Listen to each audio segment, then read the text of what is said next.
அத்தை, இதுக்கப்புறம் அவனை பத்தி கவலைப்படாதீங்க. என் எழில நான் பாத்துக்கிறேன். உங்க புள்ளைய நான் அப்படியெல்லாம் கஷ்டப்பட விட மாட்டேன். நீங்க எப்படி உங்க புள்ளைய கண்ணுக்குள்ள வச்சு பாத்தீங்களோ அதை விட 100 மடங்கு என் எழில நான் பாத்துக்கணும்னு நினைக்கிறேன்.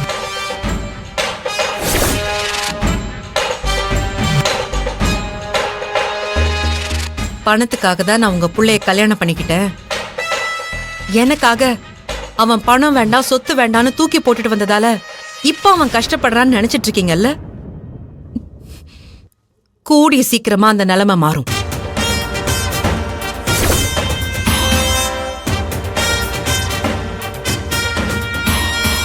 எழில் எப்படி என்ன உயிருக்கு உயிரா நேசிக்கிறானோ அதே மாதிரி, ஏன் அதை விட அதிகமா நான் அவனை உயிருக்கு உயிரா நேசிக்கிறேன்.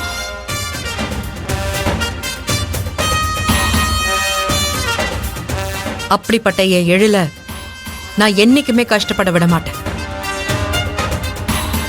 நான் அவனை சந்தோஷமா வாழ வைப்பேன். கிழிப்ப என்ன என்னமோ பெரிய லெவல்ல அவன் வாழ்க்கைய மாத்துவேன், அவனை ஜெயிக்க வைப்பேன்னு ஓவர் கான்பிடென்டா பேசிட்டு இருக்க. இதுக்கு முன்னாடி இப்படிதான் சவால் விட்டு போனீங்க. என்ன பண்ண முடிஞ்சது? என்ன அவன் லைஃப் நீ மாத்திட்ட? கோடீஸ்வரனா இருந்தவன 50க்கும் 100க்கும் கையெந்த விட்ட. ராஜா மாதிரி இருந்தவன ரோடா டிரைவரா சுத்த விட்டுருக்க. இதுதான் இது வரைக்கும் நீ அவனுக்கு பண்ணது. இதோட முடிஞ்சிட போறதில்ல. இதோ நிக்கிறானே என் புள்ள, அவன்கிட்ட அங்க சொன்னதை தான் இங்கேயும் சொல்றேன். அட்லீஸ்ட் இப்பவாவது ஒரு டிரைவரா 100க்கும் 200க்கும் மேல பாக்குறான். கடைசி வரைக்கும் அவன் உன் கூட வாழ்ந்தான்னு வச்சுக்கோயேன், 1 ரூபாய்க்கும் 2 ரூபாய்க்கும் ரோட்ல பிச்சை தான் எடுப்பான். அத நான் சவாலா அடிச்சு சொல்றேன்.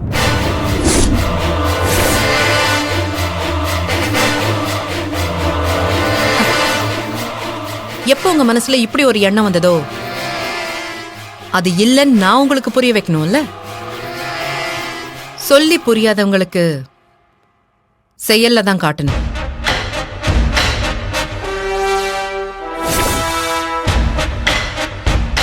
இந்த உலகத்துல ஜெயிச்சிடுவேன்னு சொன்னா யாரும் நம்ப மாட்டாங்க. ஆனா ஜெயிச்சிட்டு வந்து சொன்னா நம்பிதானே ஆகணும். பேசுறோம், நாங்க ஜெயிச்சிட்டு வந்து பேசுறோம். என்னமோ சொன்னீங்க, என் கூட கடைசி வரைக்கும் வாழ்ந்தா எழில் பிச்சை தான் எடுப்பான்னு. இப்போ நான் சொல்றேன்,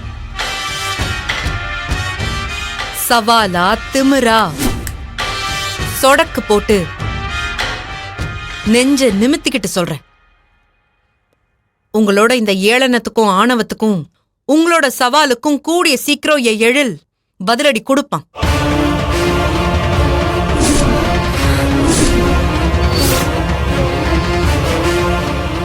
எந்த பிசினஸ்ல நீங்க டாப்பா இருக்கீங்களோ அந்த டாப்போட டாப்ப உடைச்சு அதுக்கு மேல என் எழில் வருவான்.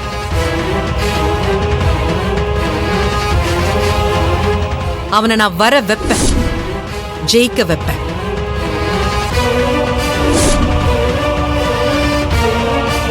எந்த இடத்துல அவன் விட்டானோ அதே இடத்துல ஆரம்பிச்சு எங்க இருந்தானோ அதை விட 4 மடங்கு மேல போய் நிப்பான். இத நானும் சாதாரணமா சொல்லல, சவாலாவே சொல்றேன்.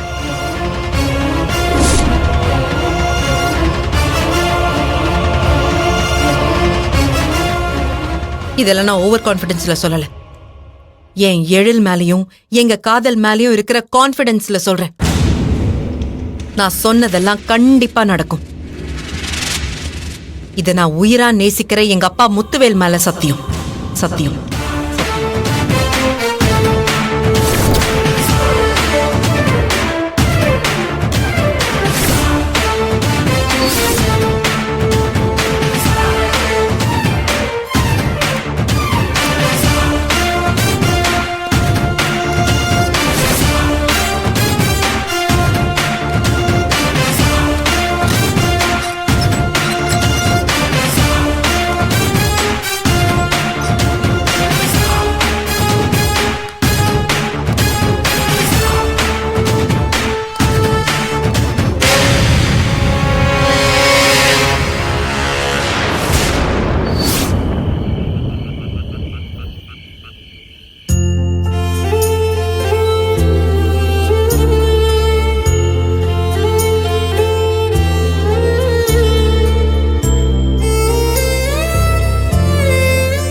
மாப்பிள்ள இங்க பாருங்க, நீங்க ஒன்றும் கவலைப்படாதீங்க மாப்பிள்ள. கையில் சொன்ன மாதிரி நீங்க கண்டிப்பா பெருசா ஜெயிப்பீங்க மாப்பிள்ள. மாப்பிள்ள இத பாருங்க, உங்களை யாரெல்லாம் அவமானப்படுத்தினாங்களோ, யாரெல்லாம் ஏளனமா பேசினாங்களோ, அவங்களுக்கெல்லாம் உங்களோட வெற்றியாலையும் முன்னேற்றத்தாலையும் நாம பதிலடி கொடுப்போம். இத பாருங்க மாப்பிள்ள, நீங்க தனியா இருக்கீங்க மட்டும் நினைக்காதீங்க. நாங்க எல்லாரும் எப்பவும் உங்க கூடவே இருப்போம், பக்கபலமாவும் இருப்போம்.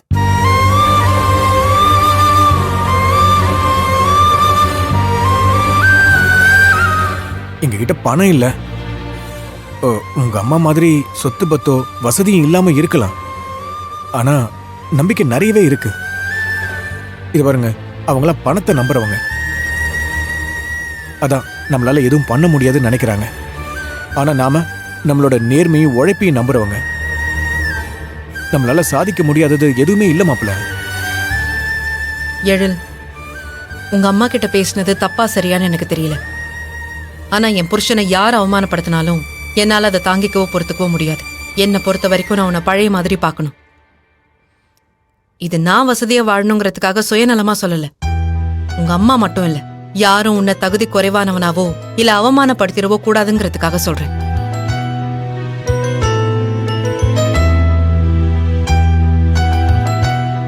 நீ டிரைவரா வேலை பார்க்கறத என்னால ஏத்துக்க முடியல. அதையும் தாண்டி நான் உன்னை கல்யாணம் பண்ணிக்கிட்டதுனாலதான் நீ ஒண்ணுமில்லாதவனா ஆயிட்டேன்னு சொல்றத கேட்கும்போது எனக்கு ரொம்ப கஷ்டமா இருக்கு. இந்த பாரு, உன்னை நான் எந்த விதத்திலையும் யார்கிட்டயும் தோக்க விடக்கூடாதுன்னு நினைச்சிட்டு இருக்கேன். அப்படிப்பட்ட என்னாலதான் நீ தோத்துட்ட, என்னாலதான் நீ கஷ்டப்படுறன்னு சொல்லும்போது அந்த வார்த்தைய என்னால தாங்கிக்க முடியல.